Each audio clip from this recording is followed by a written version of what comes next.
Bonjour à toutes et à tous, et j'espère que vous allez bien. C'est Camille de Hacking SEO, et aujourd'hui on se retrouve pour une nouvelle vidéo où je vais vous montrer comment optimiser un article de blog pour le SEO, donc pour les moteurs de recherche sur WordPress. Donc on va voir ça pas à pas, mais d'abord, donc cette vidéo est sponsorisée par Hostinger, donc merci à eux, hein, ça fait un moment qu'ils nous suivent, et merci de leur confiance. Et aujourd'hui, je vais vous présenter du coup leur offre de Black Friday. Donc, ils font une offre à moins 80% sur leur plan d'hébergement. Et donc, ça vaut vraiment le coup de passer par cette offre-là. Donc, ça vaut le coup d'acheter un hébergement chez Hostinger toute l'année, mais là, ça vaut encore plus le coup parce qu'ils font vraiment une offre très conséquente. Et si vous souhaitez vous lancer sur le web depuis longtemps, bah, c'est le moment idéal pour acheter votre hébergement. Et donc, pour rappel, un Hostinger est un hébergeur mondialement connu qui propose plusieurs formules hein, d'hébergement. Et donc, on le répète hein, à chaque vidéo, mais si on accepte du coup ces partenariats, c'est parce que nous-mêmes, on utilise du coup les services de Hostinger. Donc, moi personnellement, bah, du coup, j'ai tous mes sites web de clients chez Hostinger. Ça fonctionne très très bien. Voilà, le support, il est vraiment d'une grande qualité. Les serveurs sont rapides par rapport à la concurrence. On a vraiment un site qui tourne rapidement. SSL est gratuit et fonctionne très bien. Leurs services sont vraiment au top. L'interface surtout fait une différence énorme parce qu'elle est très esthétique, très ergonomique et on s'y retrouve très très facilement. On peut vite trouver bah, le petit paramètre qu'on doit modifier sur notre hébergement. Et pour le coup, c'est vraiment un service au top. Et donc, c'est pour ça qu'on accepte hein, évidemment ces partenariats. Et donc en ce moment, ils font, comme dit, une offre qui va de 80% à 75% sur les plans d'hébergement. Et donc pour rappel, hein, Hostinger propose trois offres différentes sur les hébergements, donc l'hébergement à l'unité, le premium et le business. Avec l'hébergement à l'unité, vous pouvez créer un site web du coup dessus. Vous avez 50 Go de stockage, donc tout est sur SSD, donc ça fait aussi une différence hein, pour la rapidité du site. Donc 50 Go, c'est vraiment pas mal déjà. Vous pouvez accepter environ 10 000 visites mensuelles, donc c'est déjà pas mal quand vous vous lancez. Vous avez un compte email, SSL gratuit évidemment. Alors le domaine n'est pas gratuit avec cette formule, mais avec les deux autres formules, oui. Vous avez WordPress qui est géré, hein, donc là on se focus vraiment sur WordPress. Alors vous pouvez très bien utiliser un autre CMS, hein, mais là vraiment la chaîne est majoritairement dédiée à WordPress et donc on parle majoritairement de WordPress. Et vous pouvez mettre jusqu'à deux bases de données, ce qui est aussi pas mal par rapport à la concurrence où très souvent on est limité à une seule base de données. Et comme une installation WordPress fonctionne avec une base de données, bah on est très vite limité. Alors que là, bah, on a deux bases de données, on peut très bien utiliser une autre base de données pour faire autre chose du coup qu'un WordPress dessus. Ça peut toujours être utile afin de séparer du coup les bases. Donc ça c'est la première formule, on vous la conseille si vous vous lancez par exemple pour un petit portfolio ou un petit blog à la limite, mais on vous conseille quand même plutôt de passer par l'hébergement premium si vous souhaitez aller un petit peu plus loin. Et avec l'hébergement premium, donc là vous voyez que vous passez de 12,49€ par mois à 2,49€. Donc voilà, c'est vraiment une offre qui vaut le coup.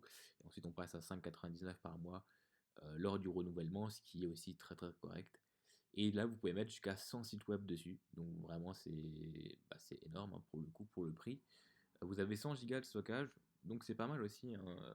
Globalement, un WordPress ne prend pas énormément de stockage, ça dépend ce que vous mettez dessus, hein, évidemment. Si c'est un site de photographie et que vous allez upload des photos qui font quelques MO à chaque fois, forcément ça va vite saturer, mais sinon, voilà, 100 gigas de stockage, bah, ça se consomme pas comme ça non plus. Vous avez jusqu'à 25 000 visites mensuelles. Donc là, pareil, on a SSL gratuit, un domaine gratuit pour le coup avec cette formule-là. Donc c'est vraiment la formule qu'on conseille si vous souhaitez vous lancer. Le site est très rapide hein, pour le coup, donc comme sur tous les services qu'ils proposent. Et là, vous avez du coup base de données illimitée, donc vous pouvez mettre autant de WordPress que vous voulez, enfin jusqu'à 100 du coup. Et ça, c'est vraiment agréable. Et sinon, vous avez l'hébergement business. Donc là, vous pouvez accepter un peu plus de visites mensuelles. C'est un serveur un peu plus performant. Donc là, on vous le conseille si vous avez déjà du coup pas mal de clients, que vous souhaitez déplacer vos sites web dessus. Donc ça, c'est pour les formules d'hébergement web. Donc vous pouvez aussi acheter votre nom de domaine, hein, évidemment, sur Hostinger. Et ils proposent aussi des hébergements cloud qui sont vraiment bons pour tout ce qui est, si vous êtes freelance par exemple, ou vous avez votre petite agence web, bah, pour héberger plusieurs sites, là vous pouvez monter jusqu'à 300 sites web. Voilà, vous avez 3 Go de RAM pour la formule startup, pour la formule pro, vous avez 6 Go de RAM, ce qui est vraiment beaucoup. avec 4 cœurs de CPU. Et évidemment, c'est un serveur du coup dédié, hein, vous avez une adresse IP dédiée et donc certificat SSL, hein, etc., etc. Donc voilà, c'est vraiment une formule qui peut être sympathique aussi si vous êtes du coup freelance ou une petite agence web. Donc voilà pour Hostinger. Donc vous avez le lien en description. Vous mettez également notre code promo Hacking SEO en description. Vous avez toutes les infos, donc n'hésitez pas à les regarder. Et comme dit, profitez de l'offre de Black Friday. Ça vaut vraiment le coup, du coup. Et petite astuce aussi, hein, forcément, si vous achetez votre formule Black Friday là cette année, un hébergement, un nom de domaine, ça se renouvelle tous les ans, vous aurez aussi également une offre l'année prochaine. Et donc c'est le bon moment pour acheter ce genre de service sur le web. Donc là, on se retrouve sur WordPress et je vais vous montrer comment du coup optimiser au maximum un article pour les moteurs de recherche, donc pour le SEO. Et donc là, je me retrouve sur WordPress, donc c'est la dernière version de WordPress. Et la première des choses à faire, c'est déjà, premièrement, d'écrire vos articles, hein, donc d'ajouter un article. Mais avant ça, on va quand même installer une extension pour le SEO si vous ne l'avez pas déjà fait. Alors là, je conseille 3 extensions SEO. Donc vous allez dans extension, ajouter une extension, vous tapez SEO. Et là, grosso modo, il y a 3 extensions SEO majeures qui sont vraiment beaucoup utilisées, qui fonctionnent très très bien. Donc il y a Yoast SEO qui est l'extension la plus connue qu'on recommande. On a RankMath SEO qui fonctionne très très bien aussi, qui prend pas mal de place maintenant, qui concurrence pas mal Yoast SEO parce qu'il propose quand même quelques options supplémentaires, hein, on va pas se mentir. Et on a aussi SEOpress qui est du coup un plugin français, donc on le recommande aussi. Donc c'est vraiment les 3 plugins qu'on recommande qui sont vraiment les plus connus et les plus utilisés pour tout ce qui est optimisation SEO. Et les 3 sont des valeurs sûres, vous pouvez y aller les yeux fermés. Donc les 3 sont gratuits évidemment, vous avez à chaque fois une version premium qui vous permet d'aller un peu plus loin, notamment pour tout ce qui est données structurées. Donc pour tout ce qui est schéma, hein, sur les articles ou sur les produits ou sur n'importe quel contenu, ça peut être intéressant du coup de passer par une version premium. Et là, pour cette vidéo-là, je vais installer Yoast SEO. Comme c'est la plus connue, la plus utilisée, c'est probablement celle que vous avez déjà entendu parler ou qui est déjà installée sur le site, sur votre site, si jamais vous travaillez sur un site qui ne vous appartient pas et que vous devez l'optimiser pour le SEO. C'est probablement cette extension-là qui aura été ajoutée par le client ou un autre prestataire. Donc là, je l'ai activé. Une fois que vous l'avez activé, vous pouvez du coup configurer le plugin ou passer directement. Et donc, on a déjà fait une vidéo du coup sur Yoast SEO où on détaille vraiment toutes les optimisations à faire pour votre site web. Donc, je ne vais pas rentrer dans les détails à chaque fois. Mais dans Réglage SEO, du coup, ici, si jamais vous souhaitez faire optimiser les méta du coup de tous vos articles ou de toutes vos taxonomies, donc par exemple euh, tout ce qui est tag, tout ce qui est aussi archives de catégories, archives d'auteurs, etc. Tout ça, vous pouvez le faire avec Yoast SEO. Et donc là, par exemple, si je vais déjà dans type de publication, je tombe sur les optimisations des articles et là, vous pouvez optimiser la meta title et la meta description de tous les articles en un seul coup. Donc, en fait, là, l'idée, hein, la meta title et la meta description, si je vais sur Google et que je tape Nike, par exemple, là, la meta title, c'est Nike et la meta description, du coup, c'est ce qu'il y a juste en dessous. Et ça, pour tous les sites web. Donc là, vous voyez que au passage, la meta title de Nike n'est pas très optimisée, mais c'est pour leur image de marque, du coup, qui laisse uniquement Nike et qui mettent pas plus de mots-clés. Ils n'ont pas besoin de SEO pour le coup. Mais si je descends un peu, voilà, tout ce qu'on retrouve ici, on retrouve le title et la meta description. Et donc, globalement, hein, la meta title, ça va être un des facteurs qui va faire que votre page va bien se placer. C'est vraiment, ça a beaucoup d'impact SEO. Et la meta description, ça va être les phrases qui vont inciter la personne à aller cliquer sur le site web et donc du coup à ajouter du trafic. Elle va pas aider directement en termes de SEO, mais comme elle va ajouter du trafic parce qu'elle va attirer du coup les gens, forcément vous allez aussi un peu gagner en SEO parce que votre site va gagner en trafic. Ça va toujours être apprécié par les moteurs de recherche. Si après derrière évidemment la personne trouve les informations qu'elle souhaite et qu'elle ne quitte pas du coup le site directement en vous faisant augmenter votre taux de rebond. Taux de rebond, hein, qui est du coup le taux de personnes qui quittent directement le site sans avoir fait aucune interaction dessus, pour petit rappel. Et donc là, sur Yoast, on peut du coup optimiser directement toutes les titles et toutes les descriptions de tous les articles. Donc ça, je vous conseille pas de le faire, euh, sauf si vraiment vous avez beaucoup d'articles et que vous n'avez pas forcément du temps à y consacrer. Vous pouvez quand même tout simplement laisser la structure ici qui va récupérer le titre de l'article, mettre un séparateur et mettre le titre du site. Pourquoi pas? Vous pouvez enlever le titre du site si vous souhaitez ne pas trop dupliquer le titre de votre site sur tous les articles. Si vous avez beaucoup d'articles et que c'est souvent des titres qui sont assez longs, bah, mettre le titre du site en plus derrière ne va pas être forcément utile. Donc du coup, vous pouvez également supprimer le séparateur. Et donc ça, c'est vraiment si vous n'avez pas le temps d'optimiser tous les articles séparément, parce que l'idéal, ça reste quand même de passer sur chaque article et de les optimiser vraiment séparément. Et donc, il vaut mieux prendre le temps pour chaque article d'optimiser la méta et la méta title et la méta description pour chaque article. Donc ça c'est pour la méta title et pour la méta description, on peut aussi également insérer des variables pour du coup générer des méta descriptions automatiques. Et si je laisse vide comme ça, Yoast va essayer de récupérer en fait le premier texte sur lequel il tombe sur la page. Donc ça incite pas forcément au clic, donc pareil, on conseille de optimiser ça directement sur l'article. Donc voilà un peu pour les réglages de Yoast. Et donc voilà, grosso modo, et on retrouve la même chose pour les taxonomies avec les catégories. Donc les catégories d'articles, on peut directement optimiser une structure de meta title ici. On peut choisir de le désindexer ou pas, donc là je vous conseille pas de le désindexer, hein, comme on souhaite gagner en termes de SEO. Et pareil pour les tags du coup ici. Après ici dans archives, on retrouve les archives d'auteurs. C'est des pages qui sont pas forcément très consultées. C'est pas des pages qui vont apporter énormément de trafic par rapport aux pages de catégorie d'articles ou les articles directement. Donc moi en général, ce que j'ai tendance à faire, c'est de désactiver du coup les archives d'auteurs et du coup de ne pas les afficher, hein, sur les moteurs de recherche. Voilà, donc après c'est vraiment un choix, ça va pas changer énormément en termes de SEO, mais voilà. Donc ça vous pouvez le faire directement sur Yoast, et sinon après évidemment, si vous allez dans un article, maintenant une fois que j'ai installé Yoast, bah, Yoast va me donner plusieurs indications qui vont me permettre d'améliorer le SEO de cet article. Donc déjà, là, l'idée, c'est qu'on va écrire notre article. Donc là, pour cette vidéo, je vais générer du lorem ipsum, qui est du coup du texte en latin aléatoire, hein, qui permet du coup de générer du contenu fictif pour faire des maquettes de sites, par exemple, ou pour ce genre de vidéo, où là, bah, on a juste à générer notre texte. Et donc voilà, là, j'ai mon petit article. Et j'ai mon contenu, donc là, imaginons que je viens d'écrire cet article-là. Juste si je descends un tout petit peu, et ben Yoast SEO va analyser cet article-là. Donc c'est aussi un des avantages du plugin, c'est pour ça qu'on va l'utiliser, hein, pour optimiser un article de blog. Et du coup là, on a deux analyses qui sont effectuées. On a une analyse SEO et une analyse de lisibilité.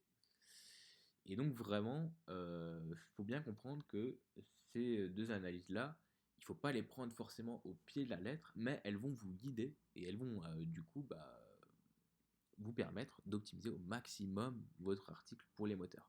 Maintenant, c'est pas parce que vous avez du coup pas mal de bulles rouges ou de bulles oranges, parce que du coup les analyses vont du rouge à l'orange, enfin du rouge pardon au vert. C'est pas parce que vous avez du coup un article qui a deux bulles rouges, par exemple une bulle rouge dans du coup l'analyse SEO, une bulle rouge du coup dans l'analyse de lisibilité. C'est pas pour ça que votre article va avoir une mauvaise visibilité sur le web, et c'est pas pour ça qu'il va générer très peu de trafic. Et à l'inverse, c'est pas parce que vous avez du coup tout dans le vert que forcément votre article va générer énormément de trafic et va améliorer du coup votre positionnement sur les moteurs. Donc c'est vraiment pas à prendre au pied de la lettre, mais c'est des petits guides qu'on conseille du coup de suivre, hein, pour optimiser au maximum votre article. Et donc là, si tu vas dans l'analyse SEO, grosso modo, la différence entre les deux, hein, c'est que l'analyse SEO, elle parle plus au robot des moteurs de recherche. Et l'analyse de lisibilité, c'est plus pour l'humain qui va lire, hein, derrière. Et donc l'idéal, hein, en termes de SEO, c'est toujours d'allier à la fois l'expérience pour les robots et l'expérience pour les humains, évidemment. Donc en général, on allie tout ce qui est SEO avec UX, et c'est toujours ça qui est compliqué, parce que parfois on souhaite optimiser au maximum quelque chose pour le SEO, et au final, ça répond pas du coup aux critères de l'UX qui font que la personne derrière va apprécier ou pas l'article, et donc peut-être qu'elle va vite quitter le site même si la page a bien été optimisée pour le SEO.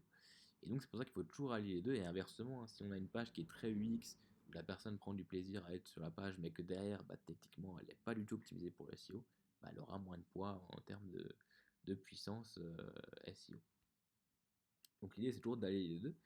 Et donc là, si je descends un petit peu, donc déjà, hein, je retombe sur mes méta, et donc là, l'idéal, c'est d'optimiser vraiment la meta title et la meta description pour tous les articles.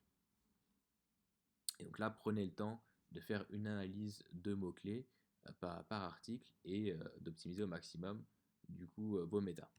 Et donc pour ça, il y a plusieurs logiciels qui permettent de le faire, plusieurs outils, et on conseille Yoda, qu'on utilise personnellement, Yoda Insight, qui est un site qui permet d'analyser du coup une niche, d'analyser des mots-clés, d'analyser les mots-clés qui ont été implémentés sur un site web.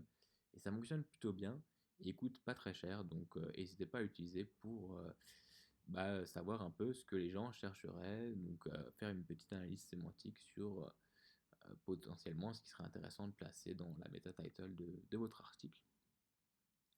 Et on retrouve la meta description, donc là pareil on conseille de l'optimiser pour chaque article séparément. Donc pour rappel, alors, le titre SEO ne doit pas dépasser, alors, je ne sais plus exactement le nombre de caractères, il me semble que c'est 70-80, et pour la meta description ça doit être 150 ou peut-être un peu plus, je ne sais plus exactement.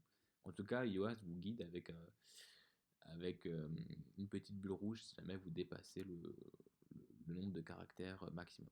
Et là, si je descends un peu, du coup, on tombe sur l'analyse SEO, et là, Yoast va détecter s'il y a assez de contenu, s'il y a des liens externes, s'il y a des liens internes, s'il y a des images, du coup, sur votre article, si la longueur, du coup, du titre SEO est bonne, par exemple, aussi, etc. Et donc là, il va vous donner pas mal de guidelines, et donc l'idée, c'est de les suivre au maximum.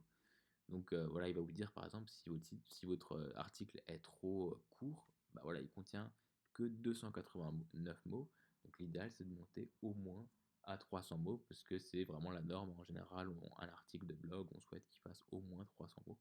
Non, c'est pas parce qu'il fait moins de mots qu'il n'aura pas une très bonne visibilité, c'est juste que ça va être plus facile de se placer avec plus de mots, parce que c'est le contenu qui prime quand même, et il reste très important.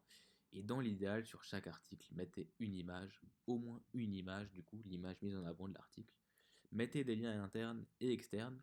Donc si vous pouvez faire du maillage interne, donc mettre des liens entre vos pages, faites-le sur vos articles. Par exemple, au bas de l'article, vous renvoyez vers une page produit, vers la page de contact, enfin que sais-je, une autre page de votre site. Et mettez aussi des liens externes, ça aide aussi pour le SEO. Par exemple, si vous parlez d'une solution, si vous parlez d'un outil, si vous faites un partenariat avec un autre blog, par exemple, n'hésitez pas à mettre aussi un lien vers ce blog-là, ça va vous aider. Et donc voilà, n'hésitez pas du coup à suivre un peu toutes les guidelines qu'il va vous donner. Pas forcément au pied de la lettre, mais voilà, si vous les suivez, vous aurez votre petite bulle verte et ça sera plutôt bon signe pour, pour avoir un article optimisé. Ensuite, vous avez du coup l'analyse de lisibilité. Et donc là, pareil, il va nous donner des petites indications pour nous dire si le texte est intéressant, surtout pour l'humain qui va le lire derrière. Et donc là, il va détecter si par exemple vous avez des phrases trop longues ou si elles sont bien structurées, si elles sont bien écrites. Si vous avez des mots de transition par exemple ici, là forcément j'ai dû le réimsum, donc il ne va pas forcément détecter correctement l'analyse et me dire ce qu'il y a de bien à faire pour le SEO. Mais voilà, c'est juste à titre d'exemple. Et sinon, voilà, il vous dit que par exemple ici, la longueur des phrases, elle est bonne. Donc voilà, l'idée c'est d'allier les deux, comme dit, d'allier le SEO et la lisibilité et d'avoir au maximum vos petites bulles vertes, tout en ayant un article qui répond à ce que la personne chercherait en fait sur Google en tombant dessus. Faut qu'elle trouve en fait l'information qu'elle a cherchée dans votre article. Et donc aussi c'est pas précisé forcément par les outils d'analyse SEO. Alors pour information, cette analyse-là, on la retrouve sur les 3 plugins que j'ai mentionnés donc au début de la vidéo. Et donc vraiment, peu importe votre plugin, vous allez avoir ces options-là par article et ça va vous permettre du coup d'optimiser au maximum votre article. Et pareil, il fonctionne pas forcément avec des bulles rouges ou vertes, parfois c'est avec un pourcentage, mais c'est le même principe. Et donc voilà un petit peu pour le plugin SEO.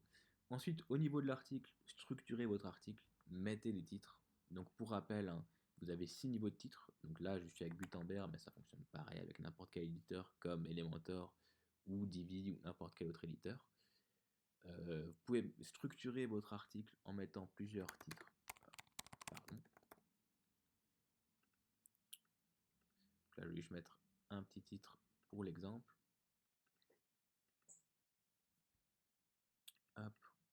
s'il veut bien. Alors j'ai pas l'habitude d'utiliser Gutenberg, hein.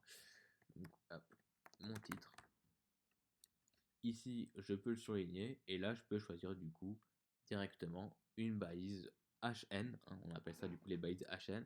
Donc pour rappel, hein, il y a 6 niveaux de titre de H1 à H6. Il faut un H1 au maximum sur votre article. Donc ça, c'est le titre de l'article en général qui est récupéré par le thème très souvent. Et ensuite, vous allez structurer du coup vos paragraphes avec des H2. Et si vous avez des sous-parties dans votre article, vous les structurez avec votre H3, avec vos H3, etc., etc. Mais par contre, du coup, passez pas de 1 H1 à un H3. Faut jamais sauter du coup un niveau de titre, sauf dans le sens inverse. Par exemple, on peut très bien passer d'un H4 à un H2, et on ne fera pas l'inverse. Donc structurez vos paragraphes avec des titres, donc ça c'est très important, et faites des paragraphes, alors pas trop longs et bien structurés. Vraiment, la structure ça prime vraiment beaucoup. Et à droite, du coup, vous allez pouvoir choisir des catégories, des étiquettes et une image mise en avant. Donc mettez toujours une image mise en avant sur votre article, ça va vous aider aussi. Avec une balise Alt optimisée, hein. Donc pour rappel, vous pouvez optimiser directement la balise Alt à droite quand vous uploadez une image ici. Donc optimisez la balise Alt, optimisez le nom du fichier avant de l'upload. Vous uploadez du coup votre image mise en avant. Et donc la dernière chose à faire, une fois que vous avez écrit votre article, que vous avez ajouté votre image mise en avant, et évidemment que vous avez optimisé votre article avec Yoast SEO, ça va être de catégoriser votre article. Et donc là, vous allez créer des catégories. Alors, vous les créez ici ou alors les créer directement sur WordPress. Donc, on va le voir après. Donc là, je vais mettre à jour. J'ai mon article qui a été publié. Donc là, on va dire qu'il est optimisé, que j'ai passé le temps nécessaire pour l'optimiser. Alors, si jamais, petite astuce, hein, vous avez une option de réseaux sociaux pour partager l'article. Vous pouvez choisir après l'image qui va être partagée, le titre Facebook et la description Facebook. Et ça, on peut le faire sur Facebook et sur Twitter. Donc ça, directement avec Yoast SEO, c'est un petit tips en plus. Et vous avez aussi tout ce qui est schéma. Donc ça, c'est données structurées pour que votre article s'affiche bien sur les moteurs. Et là, automatiquement, c'est bien configuré avec Yoast SEO. On peut aller encore plus loin dans l'optimisation de schéma, mais ça sera l'objet d'une prochaine vidéo, je pense. Donc voilà, donc là, j'ai optimisé mon article. Et une fois qu'il est optimisé, je peux créer du coup mes catégories. Donc attention, de base sur WordPress, la catégorie qui est créée, elle s'appelle non classé ou uncategorized si votre site a été installé en anglais. Et ça, c'est une catégorie qui va se retrouver du coup sur tous les WordPress où les personnes n'auront pas supprimé cette catégorie-là. Donc attention, c'est une catégorie qui est très souvent dupliquée partout sur le web. Donc qui va vous pénaliser plus qu'autre chose. Donc renommez-la directement par une de vos catégories d'articles, ou si vous n'avez qu'une seule catégorie, bah, renommez-la par blog par exemple, ou par actualité, ou ce que vous voulez. Et là pareil, hein, pour chaque catégorie, je peux optimiser la meta title et la meta description de chaque article. Je mets à jour automatiquement mon article. Donc voilà, là j'ai bien ma catégorie qui a été créée. Et l'idéal, c'est de créer un maximum de catégories, surtout si votre blog est très grand et est composé de beaucoup d'articles. Bah, n'hésitez pas à créer une dizaine de catégories pour ranker au maximum sur ces catégories-là également. Et n'hésitez pas aussi à utiliser les étiquettes. Donc la différence entre catégorie et étiquette, c'est que les catégories, c'est vraiment une page où va être listé du coup tous les articles de cette catégorie. C'est vraiment pour les séparer. Et étiquette, c'est plus pour ajouter des petits tags sur votre article directement. Ça n'aura pas un énorme impact SEO pour le coup. Donc c'est pas obligatoire, mais au moins catégoriser vos articles. Et là, si je vais sur ces articles-là, de base en fait, du coup, l'URL pour aller vers cet article-là va être composé d'un slash catégorie en anglais avec un Y. Et ça, c'est pas top pour le SEO si vous avez un site qui est francophone, qui est français, et vous souhaitez pas forcément avoir du coup de l'anglais dans votre URL. Donc pour l'UX, c'est mieux de renommer cette URL là, et pour le SEO également. Donc autant le faire. Et donc ça se fait dans réglage du coup sur WordPress, réglage permalien. Et là, on peut tout simplement changer la structure personnalisée. Et la structure la plus optimisée que je conseille pour optimiser ces articles pour le SEO, c'est tout simplement catégorie postname. Et là, il va récupérer automatiquement la catégorie de l'article et le nom de l'article. Donc là, si j'enregistre et que je retourne sur ma page, donc il va enlever le index.php ici. Il va tout simplement rediriger vers catégorie blog sans le index.php. Et là, comme dit, pour renommer cette catégorie-là et la traduire en français, vous descendez un tout petit peu Et ici, dans préfixe des catégories, vous allez mettre catégorie. Alors, vous pouvez mettre ce que vous voulez, mais du coup, pour tout simplement traduire ça, on va tout simplement mettre catégorie en français. Et pareil pour les étiquettes, automatiquement, il va mettre tag dans l'URL. Si vous ne souhaitez pas tag, alors ça aura moins d'impact, parce que tag, ça reste, c'est moins dérangeant que catégorie avec un Y. Mais vous pouvez très bien mettre étiquette ici en bas. Là, j'enregistre les modifications. Et là, si j'actualise, je tombe sur une 404 forcément. Et pour y accéder, je dois taper catégorie en français. Et là, ça fonctionne. J'ai bien ma catégorie IE avec ma petite liste d'articles et mon article bien structuré. Donc voilà, donc là j'ai donné toutes les clés qui permettent d'optimiser au maximum un article pour le SEO. Donc vraiment l'idée c'est d'installer un plugin SEO comme Yoast ou RankMath ou SEOpress comme vous le souhaitez. Quand vous l'avez installé, vous écrivez vos articles, vous regardez effectivement si les petites bulles sont dans le vert, donc c'est toujours mieux. Vous faites en sorte que l'article réponde au maximum à ce que la personne a cherché sur les moteurs de recherche. Vous structurez votre article. Donc n'oubliez pas de mettre des titres pour structurer vos paragraphes. Vous catégorisez votre article. Vous optimisez aussi les catégories avec Yoast ou un autre plugin SEO, donc les méta. Et vous mettez une image mise en avant. Et là, vous avez fait déjà pas mal de choses. Alors, on peut toujours aller plus loin en SEO. Mais si vous avez fait ça, vous avez déjà fait pas mal en termes d'optimisation SEO. Et votre article va mieux se placer que si vous ne faites rien, que si vous n'installez pas de plugin SEO, que si vous écrivez votre article au feeling, sans forcément le structurer, sans mettre d'image, sans mettre de lien, sans le catégoriser. Forcément, si vous faites tout ce que je viens de vous dire, votre article va générer plus de trafic. Et donc forcément, sur un gros blog, si vous faites un blog d'affiliation, vous avez une entreprise et que vous avez un blog et que vous souhaitez attirer du monde sur votre blog pour potentiellement convertir derrière vos prestations ou vos produits, et du coup, optimiser vos articles, ça reste essentiel. Et donc, prenez le temps d'optimiser ça. Comme dit, les premières optimisations, voilà, vous allez installer un plugin, il va falloir le configurer, ça va être un petit peu long. Mais une fois que c'est fait, c'est fait. Et ensuite, faut prendre l'habitude de bien rédiger vos articles. Et, euh, et voilà, donc au final, vous passez pas énormément de temps supplémentaire par rapport à juste écrire vos articles sans les optimiser. Et derrière, vous générez 10 fois plus de trafic. Donc forcément, c'est toujours mieux de procéder comme ceci. Et si jamais vous n'avez pas forcément le temps d'écrire vos articles, il y a des services comme par exemple TextBroker qui permettent du coup d'acheter un article à un rédacteur web.